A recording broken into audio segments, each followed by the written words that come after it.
Everyone, কেমন আছো? নিশ্চয়ই ভালো আছো আর আমিও ভালো আছি। তো আজকে একটা খুশির খবর তোমাদের দেওয়ার আছে। তো তার জন্য তো ভিডিওটা তোমাদের দেখতে হবে যে আমি কি খুশির খবর তোমাদের সঙ্গে শেয়ার করি। তো দেখো, আমি সকাল সকাল আজকে কাজটা না করে বেরিয়ে পড়ছি মাঠে। আর মাঠে যাওয়ার পথে তোমাদের তো মানিকতলাটা দেখিয়ে দিলাম। আর এই দেখো, এই বাঁশ গাছের ভিতর দিয়ে আমি চলে যাচ্ছি মাঠে। আর মাঠে তো চলে যাচ্ছি। তো দেখো, এখানে একটা কত বড় গাছ তোমাদের একটু দেখিয়ে দিলাম। তো দেখো, এটা হচ্ছে সর্ষে বা ধান তোলার খামার। আর আমাদের কালু আমার সঙ্গে চলে যাচ্ছে। তো দেখো, আমি কটা বাজে বলুন তো আমি মাঠে চলে যাচ্ছি।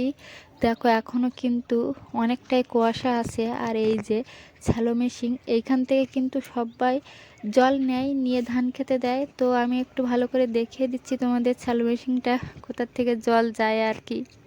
তো এইগুলো এখনও সর্ষে গাছ পাকেনি, মানে এখনও তোলার মতন হয়নি। এগুলো হচ্ছে অন্য জাতের সর্ষে। আর দেখো, আমি একটু তোমাদের জুম করে দেখিয়ে দিলাম। এখনও কিন্তু সবাই ট্র্যাক্টরও দিচ্ছে, আবার লাঙল দিয়ে সর্ষে, মানে যেসব সর্ষে গাছগুলো অনেক বড় বড়, যে সর্ষেটা তোমাদের আগে দেখালাম ভিডিও, ওই সর্ষে গাছ কিন্তু। তো আমাদের এক রাউন্ড রোয়া হয়ে গেছে। আর আমি উঠে কিছু খাওয়ার জন্য উঠেছি, উঠে দেখছি হাতে কাদার অনেক গন্ধ। ওই জন্য আমি আর খেলাম না, আমি বাড়ি গিয়ে সাবান দিয়ে হাত তারপরে খাবো। তো আমাদের অল্প একটুখানি বাকি আছে রোয়ার জন্য। তো তোমাদের দাদাভাই চলে গিয়েছে আবার অল্প একটুখানি বীজ ধরতে। তো বীজ ধরে চলে যাচ্ছে। আর দেখো, আমাদের পুরো এইখান থেকে ওই যে রাউন্ডটা দেখাচ্ছি তোমাদের আঙুল দিয়ে, ওই রাউন্ড পুরো আমাদেরই। তো দেখো, আমাদের কিন্তু রোয়া কমপ্লিট হয়ে গেছে। তো এই খুশির খবরটা তোমাদের দেওয়ার ছিল। আর দেখো, আমি এই কদিনে মাঠে এসে কাজ করতে করতে পুরো কালো হয়ে গেছি। কালো তো ছিলাম, আরও কালো হয়ে গেছি। তো এর কি ব্যবস্থা নেওয়া যায় সেটাই ভাবছি। তো দেখো, আর অল্প একটুখানি বাকি আছে সেটা রুয়ে। আর এই যে তোমাদের দাদাভাই যেগুলো বীজগুলো ওখানে পুঁতে পুঁতে রাখছে, তার কারণ একটাই, যে বীজগুলো মানে মরে যাবে আর কি, তাতে সেগুলো তুলে এইগুলো দেয়া হবে, ওই জন্য স্টেমনি ওটা রাখা আছে। তো দেখো, আমি তো উপরে উঠে চলে যাচ্ছি। এবার আমরা বাড়ির দিকে যাওয়ার পালা। তো এবার তো বাড়ি যাওয়ার পথে আমি আবার দেখছি যে একজন ট্র্যাক্টর দিচ্ছে। তো তোমাদের একটু এমনভাবে ভিডিও করে দেখাচ্ছিলাম, লাস্টে এডিটিং করতে গিয়ে দেখছি ভিডিওটা পুরো উল্টো হয়ে গেছে। তবুও তোমাদের সঙ্গে শেয়ার করে দিলাম। তোমরা যদি আমাকে সত্যিই ভালোবেসে থাকো তো কষ্ট করে দেখে নিও। তো আমাদের বাঁশুড়িটা এতদিন মাঠে পড়েছিল।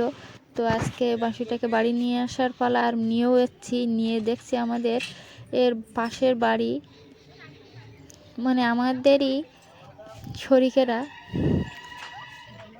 কল পুচ্ছে দেখুন। তো আমি একটু ভিডিও করে দেখাচ্ছি তোমাদের যে আমার জীবনে প্রথম এই কল্পটা আমি দেখছি। তো তোমাদের একটু দেখাচ্ছি যে কার কার এরকম আমার মতন জীবনে প্রথম কল্পটা তোমরা দেখবে ভিডিওয়। তো সেজন্য তোমাদের সঙ্গে শেয়ার করছি। তো এভাবেই নাকি কল্পতে। দেখো বন্ধুরা, আমি যেহেতু অতটা জানি না, ওই জন্য তোমাদের গুছিয়ে এই কথাগুলো বলতে পারছি না। তোমরা যারা জানবে বুঝবে তারাই ভিডিও দেখেই বুঝতে পারবে, তোমাদের আর বলা লাগবে না। তো আমাদের এই সাইডে একটু ভেঙে চুরে গিয়েছে, দাদাভাই ঠিক করছে। আর দেখো, এখানে কল পুঁতে এখান থেকে কিভাবে কি করে দেখো কলটা পুঁতছে দেখুন। আর এই কল পুঁততেও প্রচুর কষ্ট হয়। দেখো বন্ধুরা, এখানে নাকি 3-4টে অলরেডি পাইপ চলে গেছে নিচে। আর কতগুলো পাইপ যে দিতে হবে নিচে আমি জানি না। যেহেতু আমার এই দিকে একটু রান্না ছিল, ওই জন্য তোমাদের পরের ভিডিওগুলো আমি আর দেখাতে পারিনি। তো যতটুকুই দেখালাম তুলে